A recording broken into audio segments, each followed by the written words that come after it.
Have you got color in your cheeks? Et vous écoutiez Do I Wanna Know, si vous êtes sur l'audio, vous écoutiez Do I Wanna Know d'Arctic Monkeys, qui est pas mal la tune qui joue non-stop dans mon char depuis 2 semaines. Sincèrement, j'ai un client, pour une raison un peu niaiseuse, mais c'est ça la vraie raison. J'ai un client qui a étudié en Grande-Bretagne, puis dans le fond, il a vu Arctic Monkeys jouer au fucking pub universitaire. Genre, dans le temps que c'était juste un autre band avant de devenir un succès mondial. Puis il m'a dit que depuis qu'il les a vus jouer, puis c'est son band à lui parce qu'il les a vus comme littéralement grandir, puis tout. Mais depuis qu'il m'a dit ça, j'écoute du Arctic Monkeys à peu près non-stop depuis 2 semaines. Ça s'écoute tellement bien en fond, sérieusement. Genre, quand tu fais du char ou juste quand tu travailles ou quoi que ce soit, ça roule tellement.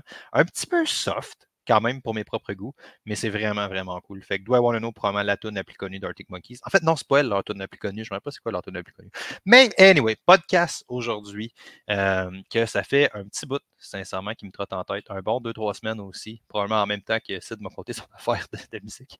Mais ça fait un podcast, ça fait un petit bout qui me tourne en tête. Je pense que c'est important, puis en fait, non, je suis convaincu que c'est important. J'avais juste la misère à le mettre en mots, puis il est arrivé vraiment de quoi tantôt avec une cliente qui, je pense, a beaucoup de valeur, puis c'est un concept que ça a été long avant que je conceptualise. Personnellement, c'est un concept d'échec. Puis je pense que ça s'applique définitivement en affaires, mais aussi en entraînement sous de nombreux points. Puis j'aimerais ça parler un peu de ce concept-là. Ça reste d'être un podcast qui est plus short, plus court, parce que j'aime pas ça me perdre dans des concepts abstraits trop longtemps. En fait, c'est faux. J'adore ça. J'adore ça, me perdre dans des concepts abstraits qui n'ont pas rapport. La plupart d'entre vous, avec raison, n'aimez pas ça. Fait que je dirais pas juste à parler d'un truc trop abstrait pour rien. Mais je pense quand même qu'il y a beaucoup d'applications. Puis je pense à partir du moment où est-ce qu'on change notre vision sur ça, ça change vraiment, vraiment beaucoup d'affaires. Fait que story time sur ce concept-là.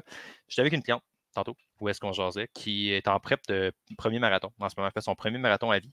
À passer ça, dans le passé, son expérience en course. C'est une coureuse court depuis plusieurs années, là, mais sa plus longue sortie, ça avait été genre un 30 km absolument désastreux, genre douleur à bandelette à 15 km jusqu'à fucking 30, littéralement. Fait qu'elle finit dans des grosses conditions de douleur, elle a de la misère à marcher, si je ne me trompe pas, à boiter à la fin. Fait que c'est vraiment, vraiment pas une bonne condition. Puis là, cette année, on jasait, puis là, j'avais son corps littéralement le matin. Puis là, elle jasait, puis elle me disait, je comprends pas, tu sais, ça va vraiment bien cette année. Elle a fait plus que ce qu'elle a fait en préparation. Je pense qu'elle était montée à 18 dans son 30. Puis là, elle est plus haut que ça en ce moment, elle est dans des millages de demi. Puis on va monter à 33, 34 peut-être pour son marathon comme dernière sortie. Puis là, elle est en train de monter tranquillement. Puis là, elle est plus haute qu'elle a jamais été. Puis elle a fuck all rien, aucun symptôme. Puis là, on jasait à tout. Puis elle était comme, je comprends pas, tu sais, c'est vraiment cool. Tu sais, elle parlait du suivi. Là, puis là, elle disait, genre, c'est vraiment nice, mon Dieu, je fais ça, puis j'ai pas mal, puis tout est beau, puis tout. Puis j'étais comme, tu sais, obviously, moi qui programme tes affaires en tant qu'entraîneur depuis 17 ans, ben c'est sûr j'ai peut-être un petit peu plus d'habileté en programmation, surtout quand c'est fait à l'externe. C'est fucking dur d'être objectif via soi-même. Dans ce cas-là, va probablement impossible. Mais j'étais comme, pour vrai, ce qui est le plus gros game changer dans ta prep de cette année, c'est probablement pas tant le programme qu'on a fait, c'est le fait que tu t'es fait dealer des cartes vraiment, vraiment misérables en début de prep. Puis c'est vraiment intéressant cette histoire-là de comment elle a viré. Puis ça m'amène à une position ou un concept que j'aime bien, qui, si je ne me trompe pas, ça vient des échecs, justement, comme je disais en intro, mais c'est l'idée qu'il n'y a pas vraiment de position gagnante. Il n'y a pas vraiment de position perdante. Pardon. Toutes les positions perdantes ont tout le temps des avantages.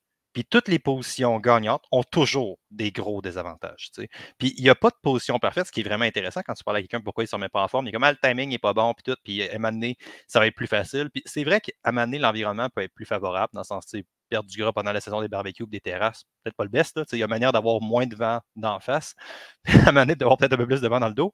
Mais le point étant, genre, tu n'auras jamais 100% le vent dans le dos, man. Tu vas tout le temps avoir un petit peu de vent d'en face quand même. Puis il y a tout le temps des contraintes. Puis je pense qu'on a tendance à beaucoup baser sur ce que le monde n'a pas. Tu sais, mettons qu'on fait genre, ah ben, je suis pas comme telle personne, j'ai moins de temps, j'ai plus d'enfants, j'ai ci et ça. Mais souvent, les gens ne réalisent pas que leur position à eux qui pourrait être des avantages. Dans le sens que je dis pas que c'est positif comme position à 100%, mais le monde base tellement sur les côtés négatifs associés à leur position qu'ils oublient carrément de voir les côtés positifs associés à leur position. Puis laissez-moi vous ramener ça avec l'histoire de la cliente que je parle de tantôt, parce que ça, c'est quelque chose qui est vraiment, vraiment important. Toute position a des avantages et des inconvénients. Tu n'as jamais quelque chose qui est 100% perdant. Tu n'as jamais, jamais quelque chose qui est 100% perdant, à moins d'aller dans des extrêmes absolus, de genre, j'ai le cancer, je vais mourir ou quelqu'un est mort dans ma famille. Admettons qu'on laisse faire ces trucs-là, on s'entend pour 99% des situations de la vie ou définitivement 99% des situations d'entraînement. Tu sais. Puis c'est vraiment un mindset qui change beaucoup d'affaires à partir du moment où est-ce que tu le vois comme ça.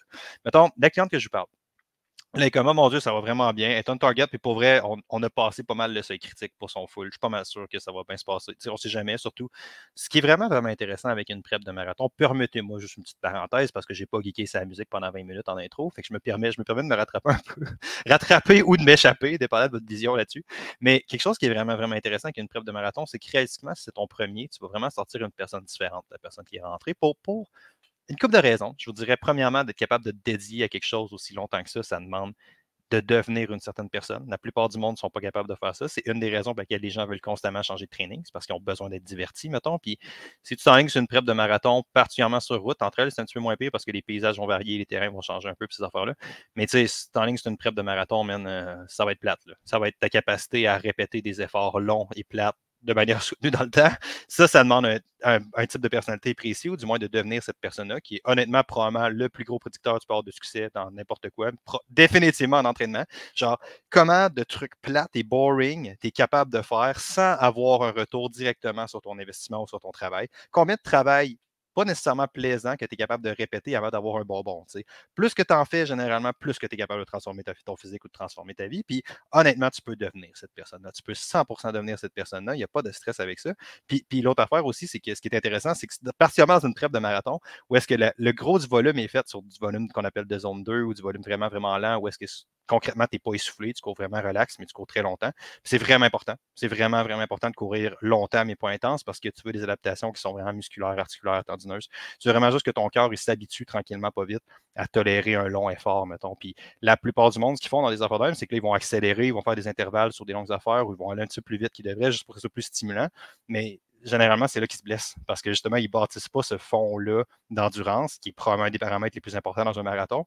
Ben, peut-être pas dans un marathon, dans un premier marathon, sans le moindre doute, c'est probablement un des paramètres les plus importants, la capacité de, pas être blessé.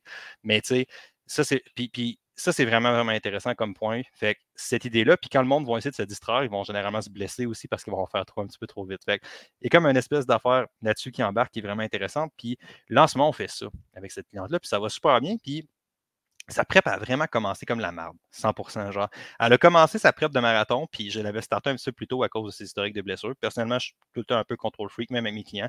C'est vraiment, vraiment rare dans des preps de course ou des preps de powerlift ou des affaires comme ça où est-ce que j'ai pas un minimum 2 semaines d'avance, dans le sens que les chances, surtout avec l'âge que ma clientèle sont rendues, là, dans le sens que la plupart d'entre eux ont des enfants, des affaires de même. Puis quand tu as des jeunes enfants, ben les chances que tu tombes malade sont assez, assez significatives parce que ton kid est à garderie ou je te fous pas quoi. Fait, j'ai tout le temps du lousse dans mes preps, j'ai tout le temps du lousse dans mes affaires parce que un, c'est mieux, puis deux, que je suis un peu un control freak, sincèrement, clairement, là, je l'assume. Là. Puis, dans le fond, malgré mon lousse, elle a réussi à passer au travers de mon lousse dans ses affaires, dans ses trucs, parce qu'elle s'est fait délai une coupe de mauvaises cartes en même temps. Donc, au début de sa préparation, même si j'avais starté considérablement d'avance, était sa liste elle a un travail de bureau, puis était sa liste de se faire opérer pour les semaines carpiennes. Puis, à partir du moment qu'elle se faisait opérer, je ne me rappelle pas des délais exacts, là, mais c'est 2 semaines, je passe en entraînement, 2-3 semaines d'entraînement. Non, c'était 2 semaines sans training, puis après ça a commencé la physio, puis il y avait eu un délai parce que c'était pendant les fêtes aussi, puis une autre affaire de même. Fait tu sais, ça avait un peu rock'n'roll comme prep. Fait que là, elle était sur la liste de se faire appeler dans 2 ans. Finalement, ils ont eu une cancellation, puis elle est passée genre 1 an et demi avant, tu sais. Fait que là, c'est hot, c'est cool, elle va pouvoir régler un problème qu'elle a. C'est juste que dans une prep de marathon, un mois, ça paraît quand même pas mal, je te dirais. Fait que ça, c'est arrivé, c'était un peu tannant. Fait que là, après, elle ne pouvait plus courir pendant vraiment, vraiment longtemps. Je pense que ça a pris un bon mois avant qu'elle recommence à courir. Puis après ça, genre, quand on a rebâti, puis on était juste allé chercher des acquis qu'elle avait dans le temps, tu sais. Puis lorsqu'on a commencé à vraiment commencer à plus monter son millage, elle s'est cassé un orteil avec une niaiserie absolue. Je ne me rappelle pas c'est quoi, mais il me semble que c'est une affaire avec son chien. Vraiment, vraiment, vraiment une petite niaiserie, tu sais. Fait une prep qui, somme toute, a été assez chaotique pour le moins, vraiment. Puis malgré ça, on finit vraiment, vraiment dans une bonne situation. Puis la raison pour laquelle on finit dans une bonne situation est exactement la même raison pour laquelle c'est négatif. Dans le sens que cette cliente-là ou cette personne-là était beaucoup limitée par son physique. On l'a vu dans son dernier 30 km ou même dans ses demi-marathons. Dès qu'elle a commencé à monter le volume, elle avait mal quelque part, quelque chose qui se passait. Puis là, elle a passé essentiellement peut-être 3-4 mois dans sa prep où est-ce qu'elle n'a pas eu le choix de faire d'autres choses que de la muscu. Parce qu'anyway, elle ne devait pas courir, elle avait des contre-indications médicales, puis bonne chance pour courir sur un orteil cassé, ça ne va pas super bien. Fait qu'on a fait une shit tonne de muscu. Genre, réalistiquement, elle a fait plus de muscu dans les dernières semaines, ou dans le dernier mois, peu importe combien de temps ça a duré cette affaire-là, qu'elle en a fait dans toute sa vie au complet. Ce qui fait que là, même si elle a considérablement moins couru, ça va super bien, ces affaires. Puis là, ça lui permet d'aller chercher des zones ou des intensités qu'elle n'a jamais allé chercher en termes de minimalement de durée, puis tout. Puis Le positif est exactement le négatif si tu es capable de le transférer et de l'appliquer directement à ton avantage. Tu sais. Puis d'ailleurs, c'est un des posters que j'ai en arrière. J'ai un cadre de Frédéric Nietzsche qui est littéralement, c'est une de ses idées, c'est la capacité de prendre des choses négatives et de les revirer, un peu ou le concept genre de quand la vie te donne des citrons, ben, tu fais de la limonade. Puis c'est tout le temps un peu ça, sauf que le monde ne voit pas ça. Le monde font juste baser sur leur côté négatif associé à leur position. Puis il y en a tout le temps. Puis tu sais, je vais donner plein d'exemples concrets qui, je pense, sont importants, mais c'est important de s'entraîner à ça et d'être capable d'espiner parce que dans une remise en forme, ou dans quoi que ce soit, c'est pas une question de si ça va mal aller, c'est quand ça va mal aller. C'est sûr à shit qu'il va se passer de quoi. Dans tous les transfos que j'ai faits, puis je commence à en avoir pas si pire, sincèrement, des transfos, je pense que j'ai jamais eu personne que ça a bien été ou qui n'est pas arrivé un élément négatif majeur. genre une perte d'emploi ou le décès d'un proche, des affaires d'un, puis c'est correct de prendre des step back dans ces moments-là. Mais cette capacité-là à finir par s'adapter puis à tuer des contraintes pour avancer, de vraiment le voir comme chaque position négative a aussi des avantages, puis plonger pleinement dans les avantages, je pense que c'est vraiment quelque chose qui est très important. Puis je vais vous donner une couple d'exemples de ceux qui sont associés à ça. Le premier, c'est le cas que j'ai fait avec la cliente que je vous parle. Une blessure. Une blessure peut être exacte, même si une blessure peut être une raison d'échouer, cette même situation-là, cette même circonstance-là peut être la raison exacte pour laquelle vous réussissez. Si vous apprenez de ça, si vous cherchez l'élément, puis vous faites la job plate, boring et souvent un petit peu douloureuse de rétrospection, puis de faire genre, all right, qu'est-ce qui s'est passé? Pourquoi je me suis blessé? Qu'est-ce que ça me dit comme élément limitant? Parce que l'élément limitant va rester l'élément limitant que tu sois blessé ou non. Si quand tu commences à monter ton millage, ton corps, il lâche tout le temps, tu n'as pas besoin de chercher très loin là, où est-ce que tu dois travailler pour justement monter parce qu'un système dans son entièreté ou une performance dans son entièreté peut juste s'élever au niveau de sa composante la plus inférieure ou sa composante qui est la moins forte. Fait que tu veux vraiment travailler sur les éléments limitants. C'est vraiment quelque chose qui est très, très, très important.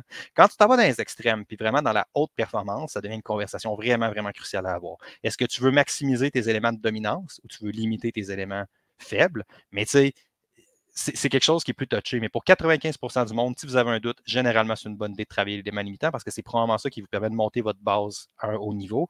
Puis, jusqu'au niveau professionnel, sincèrement, moi, je dirais souvent c'est l'élément limitant qui doit être vraiment tapé. Puis ça peut être un indicateur. Une blessure, quand tu apprends à la revirer, c'est exactement la raison pour laquelle tu vas réussir. Jusque-là, tu as l'opportunité d'apprendre, puis après ça, tu as trop dans cette situation-là. Moi, puis Maxime, on a fait un podcast complet sur quelque chose que le monde ne réalise pas souvent, qui est. Puis ça, je pense que l'optique, c'est plus d'avoir un peu de compassion pour la plupart du monde là-dessus aussi, sincèrement. Mais tu sais, quand tu es vraiment out of shape, ça peut être dur de perdre du gros, ça peut être dur de te remettre en shape. Puis de manière assez difficile, sincèrement. Il y a beaucoup d'obstacles.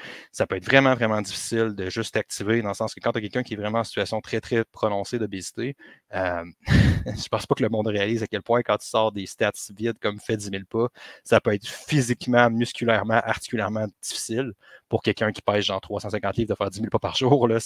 Allez vous promener avec fucking 100 livres de briques sur le corps. Là. Ça se peut que vous ne trouvez pas ça drôle de faire votre 10 000 pas. Là.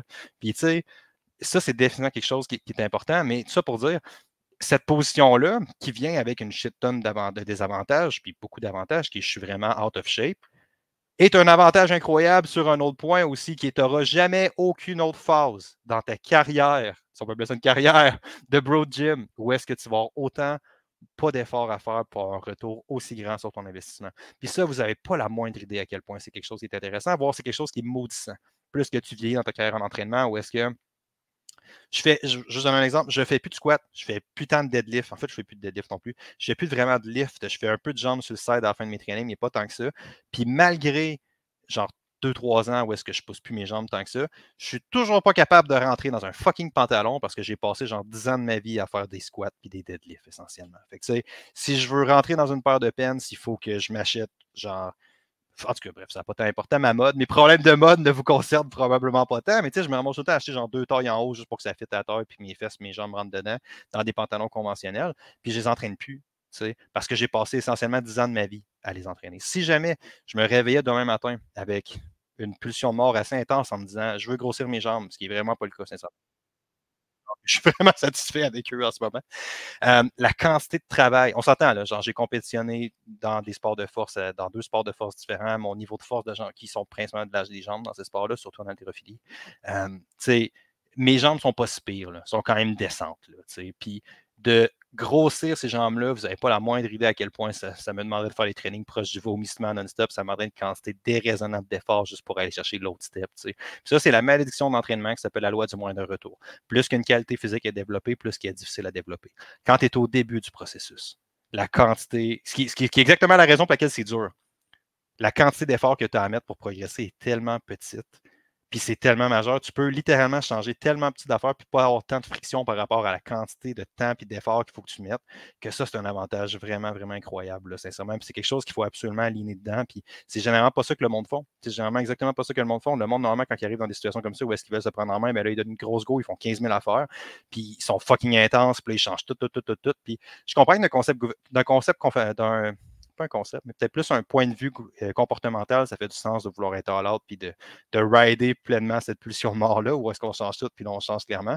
Mais dans bien des cas, c'est juste pas nécessaire, puis probablement un peu contre-productif pour deux raisons. Évidemment, si tu changes 15 000 affaires en même temps, c'est quoi ta priorité? T'sais, si tu changes tout en même temps, s'il n'y a rien qui est une priorité, dans le fond, ben, si tu n'es pas capable de vraiment cibler ses affaires, ça peut être important. Je ne commencerai pas à juste ouvrir cette parenthèse-là, mais tu sais, il y a bien du monde qui ne le font pas quand ils se ciblent de même parce que justement, ils essaient de tout changer en même temps, puis après, c'est s'enligne dans une direction précise, qui a des avantages majeurs parce que c'est même pas ce que tu as besoin de faire, puis ça rend le processus vraiment plus soutenable. Au minimum, tu es plus distrait dans ce que tu fais. Puis, tu sais, ça, c'est une raison, une blessure, ça en est un.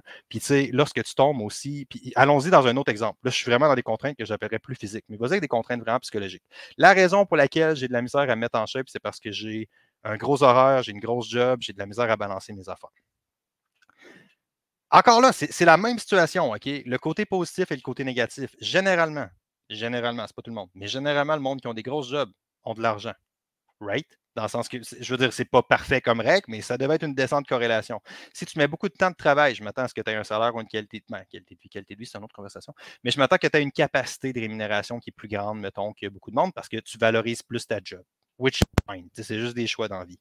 Cette capacité-là d'embaucher du monde, que ce soit un trainer, qui est un trainer, évidemment, ça change quelque chose, mais cette capacité-là de juste déléguer, entre guillemets, genre déléguer ta bouffe, fait que de pouvoir te permettre des repas préparés. Il n'y a pas beaucoup de monde là, qui peuvent se permettre de manger des repas préparés vraiment en grosse quantité parce que ça monte vraiment, vraiment vite, ces affaires-là, en termes de coûts.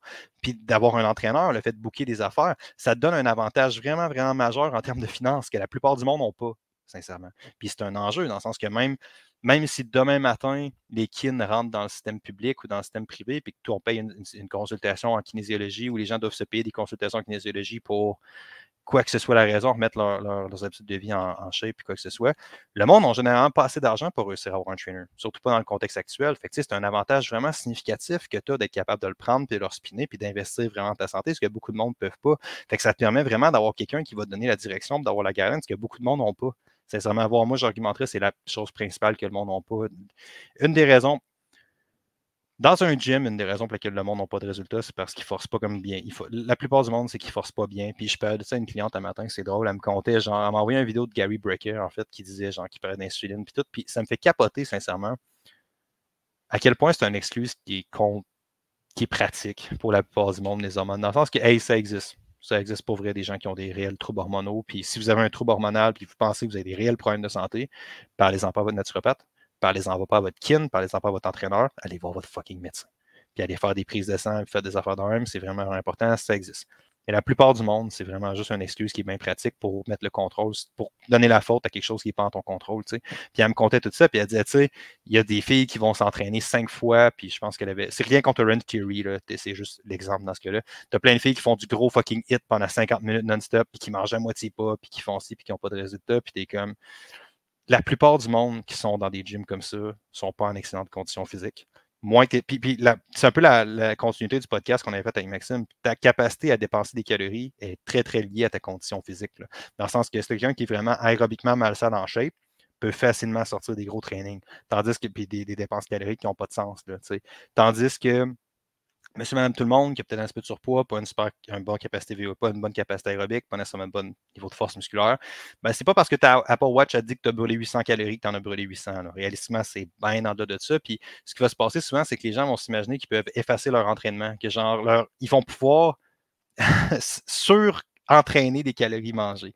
Puis, breaking news, j'ai du monde qui sont en prep d'ultramarathon en ce moment, j'en ai une couple.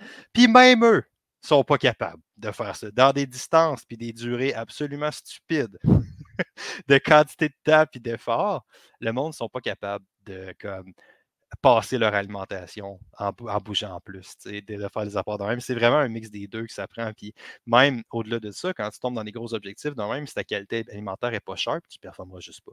Puis si tu ne performeras juste pas, tu ne récupéreras pas assez, tu ne seras pas capable de rentrer le volume d'entraînement. Fait que tu sais, tu peux pas, puis c'est tout le temps deux affaires qui sont liées, puis c'est souvent cette histoire-là, c'est que le monde ne cite pas bien les priorités à eux, puis s'imagine que parce qu'ils vont donner une grosse go à 800 calories selon leur Apple Watch, que ça leur donne un free pass pour manger ce qu'ils veulent. Puis la deuxième affaire, c'est que ça leur permet aussi ça n'a pas rapport avec le sujet initial, mais tu sais, c'est juste un focus sur les mauvaises affaires, tu sais. C'est vraiment juste man, t'es pas tant en shape, tu devrais travailler sur te mettre en shape. Ça devrait vraiment être important. Au lieu de buzzer 50 minutes puis de mourir sur du HIIT training, de créer généralement une shit tonne de fatigue, probablement que juste aller chercher tes steps, ça ferait une meilleure job puis tu brûlerais plus de calories avec ça parce que en fait, mais la plupart des gens sont relativement sédentaires dans la vie de tous les jours. Ça, c'est quelque chose qui change vraiment beaucoup. Puis surtout, il y a un coût qui te fatigue à tout ça, tu sais. Puis les gens ne les voient pas nécessairement parce qu'ils sont tellement en train de focusser sur les mauvaises affaires, ces choses qu'ils n'ont pas, qu'ils oublient de voir justement les choses qu'ils ont fait. C'est vraiment un mindset qui a changé beaucoup d'affaires dans ma vie, en business, définitivement. Cette année, il s'est passé beaucoup de changements avec Momentum. Ça a été vraiment, vraiment une bonne année, sincèrement, sur de nombreux points. Puis la business a beaucoup grossi, sincèrement, vraiment. Puis ça a amené c'est vraiment un gros challenge de scaler ou de grossir une entreprise. Sincèrement, c'est vraiment quelque chose qui est vraiment, vraiment très, très, très difficile. Puis il y a bien des affaires qui passent à 30-40 clients, qui ne passent pas à 50-60 clients. Il y a bien des petites affaires qui, à moins de clients, ne sont pas si graves que ça, qui deviennent catastrophiques quand tu es rendu à un certain niveau. Puis ça a vraiment, vraiment été challengeant, sincèrement, parce que j'étais encore. Ça a été long avant que je me détache de ça. Ça a vraiment été long avant que je fasse OK, Alex, on n'est plus dans la rue, dans le CrossFit Saint-Jérôme, à fixer. Je pense que j'ai jamais dit le gym, right? J'ai déjà conté cette histoire-là souvent de quand je dormais dans des gyms, mais là, je vais te dire, c'est le CrossFit Saint-Jérôme, le gym que je parle tout le temps. On n'est plus dans le gym à Saint-Jérôme à fixer le plafond en se demandant comment je vais faire pour mettre du gaz dans mon char ou des affaires dans même parce que Momentum ne va pas bien. On n'est plus exactement dans cette situation-là. Puis, dans ce temps-là, j'étais comme, man, j'ai rien, ça va pas bien, qu'est-ce que je vais faire? J'ai pas de valeur comme individu, quelle fille voudrait de ça ou quoi que ce soit, tu sais. Puis maintenant, avec le recul, je me rends compte qu'en affaires, ça me terrifierait un gars comme ça. Live, j'aurais vraiment, vraiment plus peur d'un gars comme moi, il y a 10 ans, qui est prêt à tout sacrifier sa fucking vie pour avancer, que n'importe quel compétiteur qui a une business établie live. J'aurais vraiment, vraiment plus peur de n'importe quelle personne comme ça parce que je pensais que j'avais aucun avantage, que de manière débattable, j'en avais pas tant que ça, mais j'en avais un majeur qui est j'avais rien à perdre dans ce temps-là. Puis cette motivation-là de la raison exacte pour laquelle tu perds et la raison exacte pour laquelle tu peux gagner, c'est un peu ce concept-là. Puis ça a été vraiment long professionnellement avant que je fasse t'es plus là, t'es plus dans cette situation-là, t'as plus besoin de faire tout le temps des ordres, t'as plus besoin d'être puis juste d'être réactif tout le temps. Tu peux distancier un peu, j'ai un employé à cette heure qui m'aide énormément, je suis vraiment reconnaissant qu'elle soit là sur de nombreux points. Mais ça a été long avant que je me mette dans ce mindset-là de genre fuck, je peux avoir quelqu'un qui m'aide parce que j'avais de la misère à décrocher puis avoir autre chose que mes côtés négatifs. Sincèrement, qui m'est arrivé dans une situation. Puis je pense que c'est vraiment quelque chose qui change une vie, définitivement qui a changé la mienne de nombreuses occasions, de le voir vraiment comme ça, de chaque position n'est pas que négative, chaque position a des bons côtés et des mauvais côtés. Puis souvent, une des raisons pour lesquelles on ne réussira pas versus réussir, c'est parce qu'on ne sera pas capable d'agir sur les bons côtés. Les contraintes de temps, c'est la même affaire, c'est une contrainte de temps. C'est une raison d'être plus sharp sur ton training, pas moins sharp sur ton training. Vous seriez épaté de la quantité de monde que j'ai qui s'entraîne 3-4 fois 40 minutes par semaine ou 2-3 fois 40 minutes par semaine qui ont des super bons résultats avec ça. Si les trucs sont bien ciblés, ce qui n'est pas le cas de 95% dans une salle d'entraînement, du monde dans une salle d'entraînement. Ça ressemble à ça. Je vais vous laisser là-dessus. Je voulais absolument que ce podcast-là soit plus court. Fait que je vais laisser là-dessus. J'ai aimé. C'était un podcast, sincèrement, qui était plus. Je sais, je le dis à chaque fucking fin de podcast, mais ça, c'était définitivement un podcast qui était plus en lien avec les fameux emails, l'espèce de mindset. J'essaie de l'apporter beaucoup dans les emails. Vous avez apprécié le lien dans la description. Si vous avez aimé le podcast, vous allez aimer les emails, le lien dans la description. Puis je vous laisse là-dessus avec la fin de la tune. Puis on se reparle très bientôt, tout le monde. Dartic Monkeys, on se reparle très bientôt, tout le monde. Ciao, bye!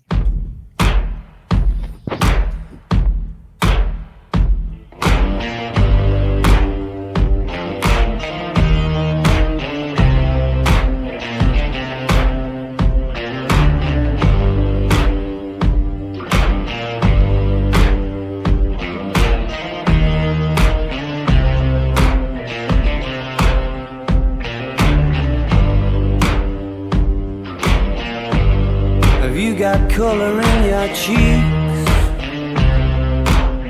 Do you ever get that feel that you can't shift, the type that sticks around like summits in your teeth? Are there some aces up your sleeve? Have you no idea that you're in deep? I dreamt about you nearly every night this week. How many secrets can you keep? 'Cause there's this tune I found that makes me think of you somehow, and I play it on repeat until I fall asleep, spilling drinks on my settee. Do I wanna know if this feeling flows both ways? Sad to see you go. Sorta hoping that you'd stay. Maybe we both know that the nights were mainly made for saying things that you can't say tomorrow day. Crawling back to you, never thought I'd calling when you love you, 'cause I always do. Maybe I'm too busy being lost to fall for somebody new. Now I thought it through, crawling back to you. So have you got the goods? Been wondering if your heart's still open, and if so, I wanna know what time it should. Simmer down and poker up. I'm sorry to interrupt, it's just I'm constantly on the cusp. I've tried to kiss you. I don't know if you feel the same as I do, but we could be together if you wanted to. Do I wanna know if this feeling flows both ways? Sad to see you go. Was sorta hoping that you'd stay.